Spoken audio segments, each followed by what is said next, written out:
Alright, so this is my summary for activity 2 in unit CF. So for S1, I put that it remains constant, that the forces cause it to remain still, like how we saw in the videos in class.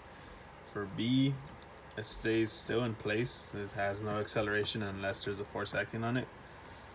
For S2, the net force is 0, but since it has balanced force from side to side, it causes it to be constant. So these are the diagrams that I put for S3. That's basically equal forces. Right here we have equal force and the push. And right here, it's basically the momentum of the push and then a smaller amount of energy because it speeds up and then it'll come back to be constant.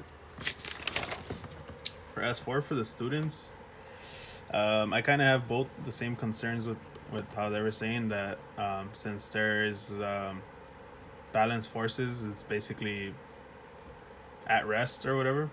But in Dave's case, I think he makes a good observation too. He says that it's moving in a way that the force and the direction of motion must be stronger. So if it were the other way, like if the right side was stronger, it would have a different reaction. But I think that it does stay at rest. It's gonna stay constant for S5 with the sofa. I think it's common sense for this one. You basically have to push with the greater force to overpower the friction and the mass of the sofa.